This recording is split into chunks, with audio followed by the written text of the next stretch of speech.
Olá, paz do Senhor Jesus Cristo, amados, tudo bem? Meus irmãos, nesta oportunidade nós vamos fazer uma meditação no texto de Josué 5, em versículos 13 e 15. Vamos ler. Estando Josué ao pé de Jericó, levantou os olhos e olhou. Eis que se achava em pé diante dele um homem que trazia na mão uma espada nua. Chegou-se Josué a ele e disse-lhe: És tu dos nossos ou dos nossos adversários? Respondeu ele: Não, sou príncipe do exército do Senhor e acabo de chegar. Então Josué se prostrou com o rosto em terra e o adorou. E disse-lhe: Que diz meu senhor ao seu servo? Respondeu o príncipe do exército do Senhor a Josué: Descalça a sandália dos pés, porque o lugar em que estás é santo. E fez Josué assim. Amados, a partir desta leitura, é corrente a ideia de que quem apareceu a Josué aqui foi o Senhor Jesus Cristo. Em outras palavras, nós temos aqui uma cristofania. E por que se faz esta conclusão? Porque aqui está escrito que Josué adorou, se prostrou e o adorou. Logo, se esse ser angelical foi adorado, a conclusão óbvia é que ele é Deus, porque está escrito na Bíblia Sagrada que somente a Deus devemos adorar. Ok? Bom, essa análise, ela somente aqui, se ficasse apenas aqui, ela estaria correta se partíssemos de uma análise apenas do que nós lemos na nossa língua em português. Porque de fato está escrito que Josué se prostrou e o adorou. Acontece que, como vocês sabem, amados, a Bíblia ela não foi escrita em português. O Antigo Testamento ele foi escrito em hebraico. E aqui é onde entra o X da questão. Ok? Porque a palavra que nós temos em hebraico aqui para o adorou é shetarou,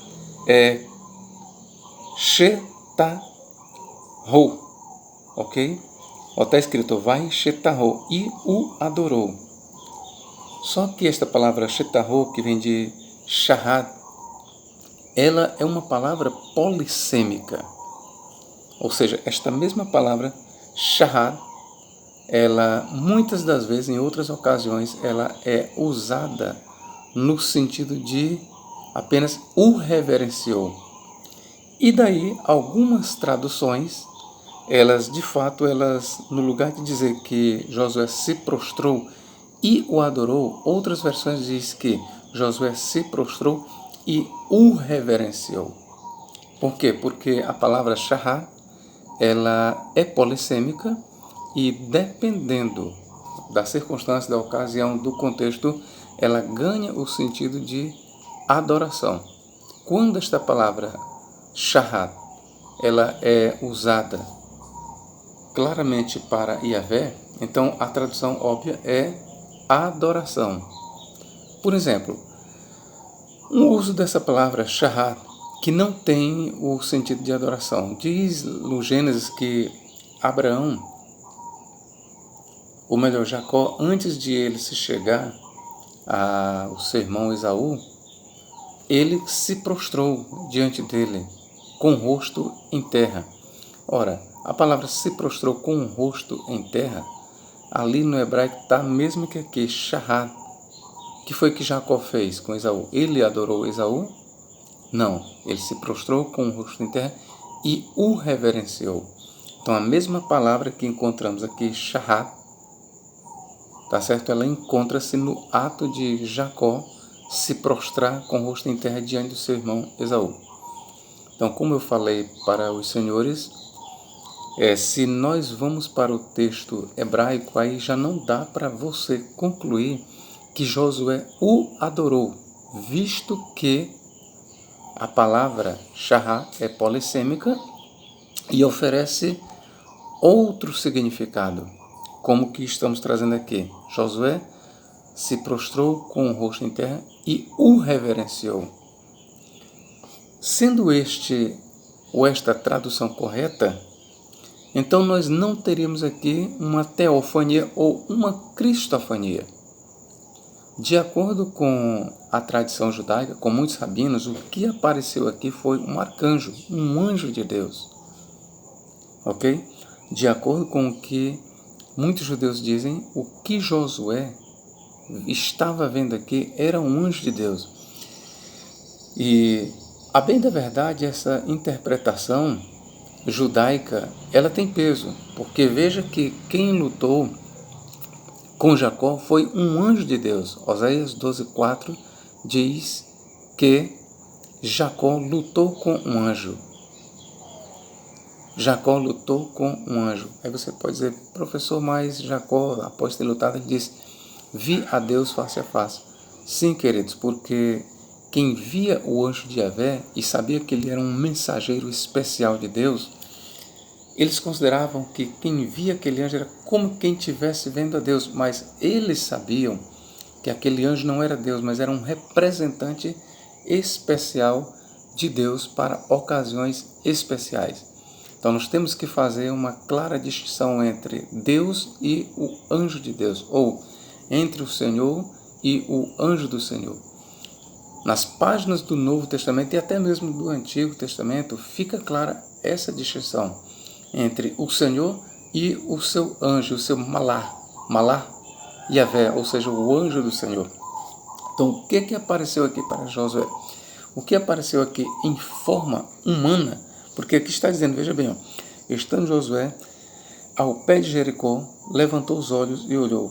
E eis que se achava em pé diante dele um homem, no hebraico é Ish, um homem, que trazia na mão uma espada nua.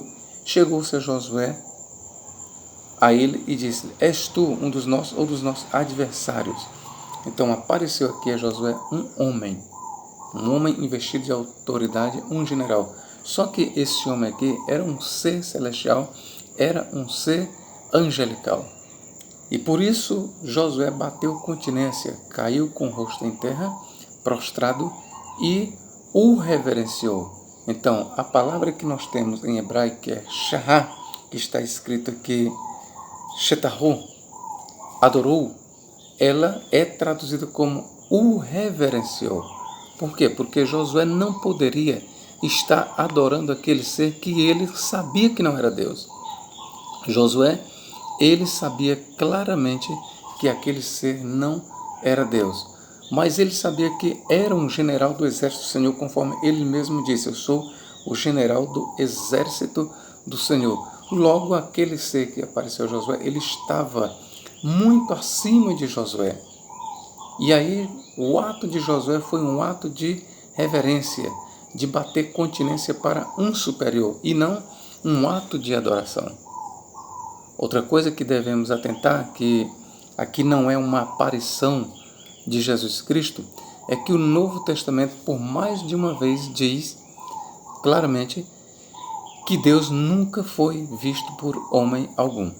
A Bíblia diz que Deus se fez carne, está escrito em João 1,14, Deus se fez carne e habitou entre nós.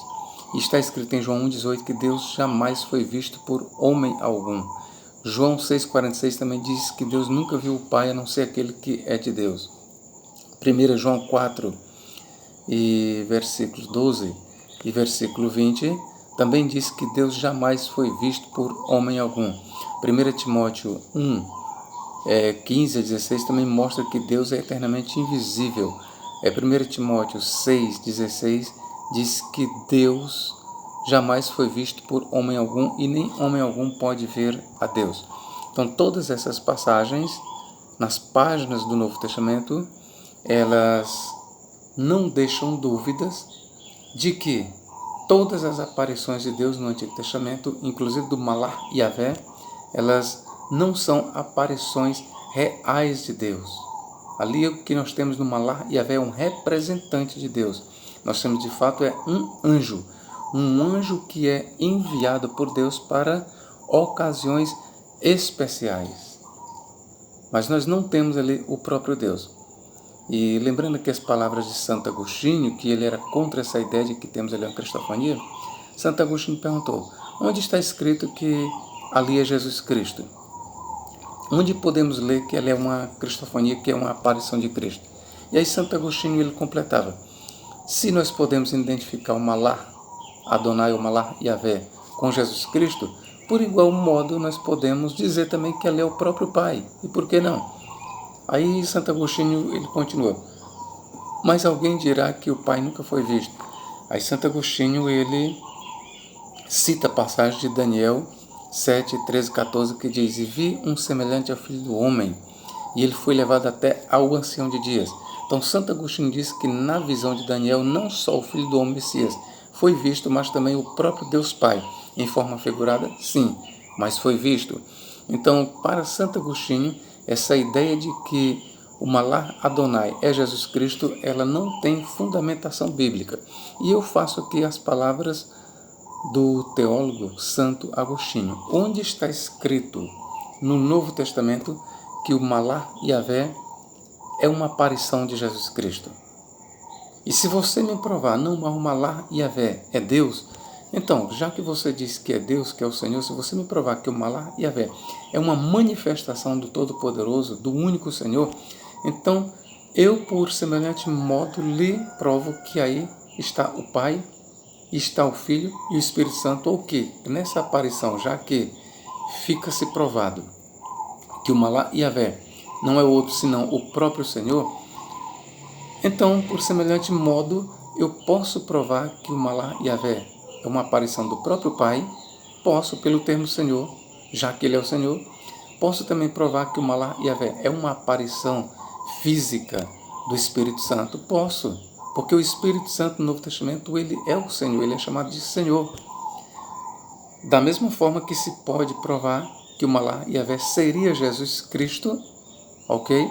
Porque Jesus Cristo é chamado de Senhor, e este aqui é mesmo chamado de Senhor. Paulo diz: para nós, todavia, há um só Senhor, um só Deus e um só Espírito Santo. Então, meus irmãos, eu estou demonstrando para os senhores que não dá para se provar, no texto que nós lemos, que o Malar Yahvé é o Senhor Jesus Cristo. Mas se porventura alguém pudesse me provar e ficar demonstrado que o Malar Yahvé é uma teofania, então daí eu partiria e pediria: pois dos membros da Trindade me diga qual está em foco aqui. Tudo bem, vamos concordar que o Malar Yahvé é uma teofania. Agora, o segundo passo é: a partir do momento que ficaria provado que o Malar Yahvé é uma teofania, que este ser que apareceu para Josué é uma teofania, o segundo passo é: agora, qual dos membros da Trindade está em foco? O Pai, o Filho ou o Espírito Santo? E se alguém disser que é o Filho, ele está trazendo uma interpretação arbitrária, porque nem o Antigo e nem o Novo Testamento diz que o Filho apareceu nas páginas do Antigo Testamento. E sendo que o Filho é Deus, Paulo diz que, Filipenses 2,6, que ele subsistindo na forma de Deus.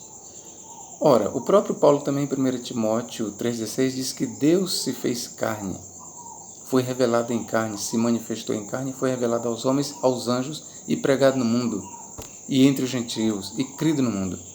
Ora, de acordo com Paulo, de acordo com o Novo Testamento, repito, Deus nunca foi visto. Logo, se Deus nunca foi visto e o Filho é Deus, mas Deus nunca foi visto, então a conclusão óbvia é que este general do exército do Senhor não é uma aparição de Jesus Cristo. Então, o que seria, professor? Já disse, concordando com a interpretação judaica, aqui nós temos um Malar, um anjo poderoso, um arcanjo. De fato, literalmente, um chefe do exército do Senhor, ou chefe do exército do Senhor. O que nós temos aqui é um anjo de uma grande autoridade, de uma grande patente, que vem falar com Josué. E Josué aqui ele bate continência porque reconhece nesse anjo, nesse ser, um ser superior, muito superior, elevado a ele. Então o ato de Josué aqui não foi um ato de adoração, e sim um ato de reverência. Até porque a própria palavra Shahá, ela tem esse sentido, ok? Que Deus em Cristo nos abençoe e nos guarde para todo sempre. Amém.